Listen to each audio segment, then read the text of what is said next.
Welcome to everyone to Cryptic Paradigms Saber excursions to lands of wonderful beauty where he reviews all kinds of things. Anyway, I hope I didn't offend anybody with that. I like to do accents. I don't know why. I don't do them very well, but it amuses me. Anyway, so what you're seeing here, this is called a Kybers Basic, and this is the RGB version of this tiny little saber. It's about the same size as a Kyojin, or the other saber that I reviewed, the one from China, the one that comes from Saber Mock. This particular saber is kind of readily available all over the interwebs, and most commonly it's sold on Amazon, which is where I purchased this thing. It comes with I think it's a 32-inch blade, 7/8 inch. The quality is pretty good for a saber that I don't believe I paid more than $100 for. The one thing that you can see is I did kind of a horrible job on the wrap, and I don't know. I'm considering removing it and replacing it, but that's not too important.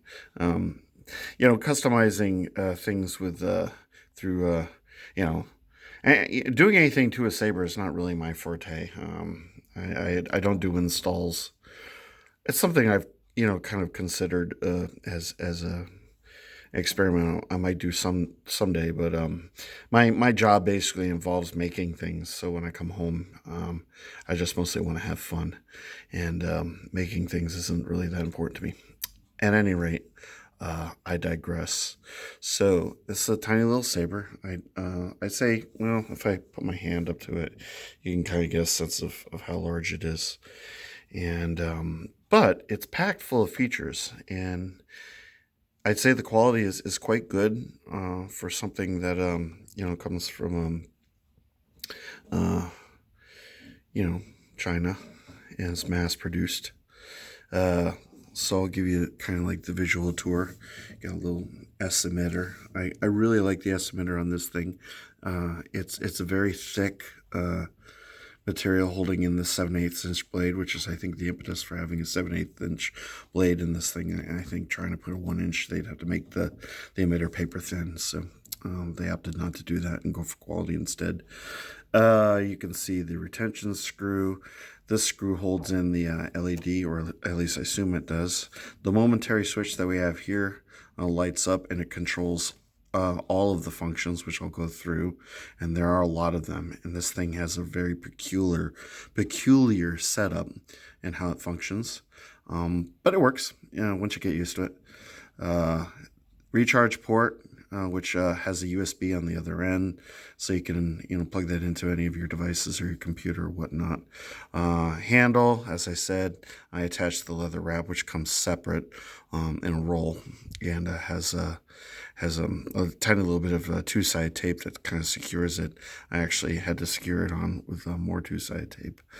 And then, of course, you've got your emitter, which is surprisingly, I like the fact that it's not a mesh, which is usually what you find on these things. All right, so first things first. Turning it on just involves obviously holding the switch. And voila, there you go. Now, here's the interesting thing. Turning it off involves holding the switch for 5 seconds.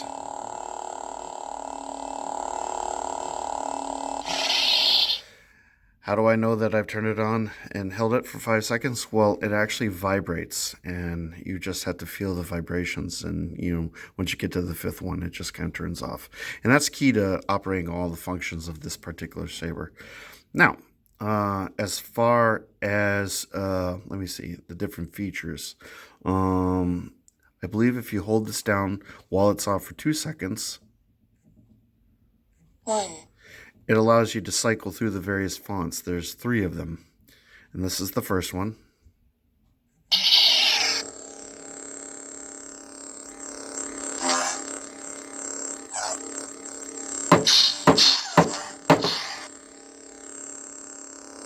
It's very soft.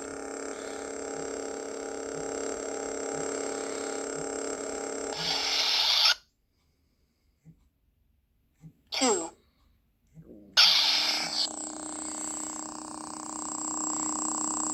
A little bit more bass.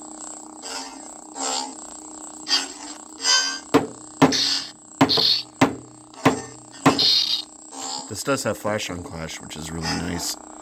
Obviously, if you've got an RGB Saber, you're probably going to have flash on clash. To not do that would kind of be a cop-out. And this is my default that I usually go with. 3. Which you notice has kind of like a bit of a Sith sort of quality to it. I have it currently set to red.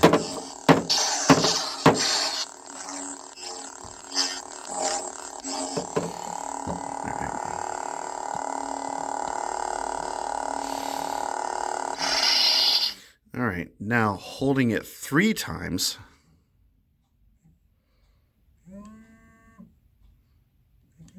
Gives you mute. As you can see, mute. But the flash on clash still works. And if you hold it and turn it off, and then you hold it for 3 seconds, it doesn't even get to the third vibration. It just does that sound that you heard right there. All right, so let me see. What do? We did sound font changes. And let us turn this on. Oops. And I think 3, if you hold it, let me see, 3 times, it allows you to do the color changes. And I believe this has 11 different colors. So you got your amber, you've got yellow, you've got your consular green, you have a light Arctic blue, my preferred color. You have a consular, a guardian blue. You've got kind of a violet lavender sort of color. You have kind of a limeish green or a lighter green. You have white, so there's your Ahsoka color. You've got your purple, your Mace Windu action going on here. You've got kind of a light pink, almost a peach color. And back to red. Don't fall. Okay.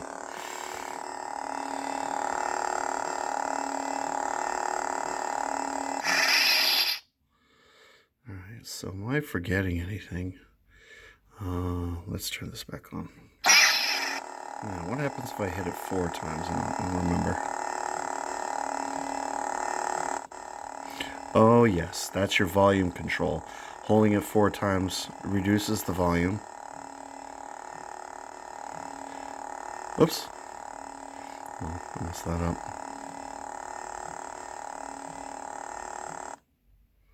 Mute function.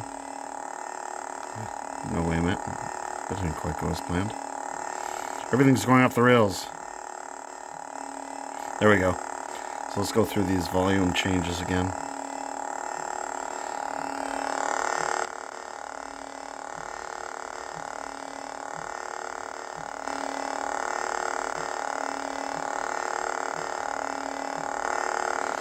And there have you.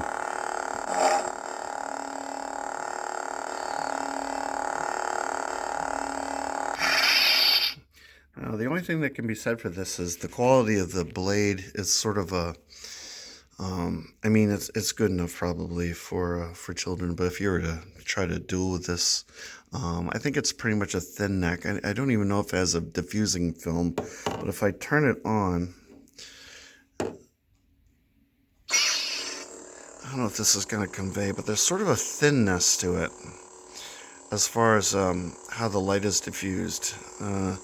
It's almost as if the blade itself is a little bit too transparent. Now, that can be rectified simply enough by, you can purchase blades from any of a number of sources. You can probably find some on Etsy.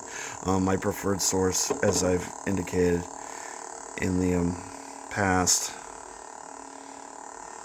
is the Custom Saber Shop. And the Custom Saber Shop, they both sell 7/8 inch, and they also sell 1 inch. And you can get thick-walled and you get thin-walled, and they're fairly inexpensive. And the wonderful thing about the Custom Saber Shop is if anything's in stock, they pretty much will either ship it same or next day, and you'll get it in a reasonable, time frame. Unlike, what you find with most Saber companies, anything you buy from Ultra Sabers, this isn't too bad. I've had some pretty extended turnaround times from those guys. Although some people they do receive their material from them pretty quickly. Saber Forge takes a while. Parts aren't too bad. Obviously, Sabers have a lead time. Parts not so much if they're in stock, but still they do kind of take their time to ship things. I have a kill key for my Bastion that I ordered, and they generated a label on the 3rd, and then the weekend happened, and then I'm still waiting.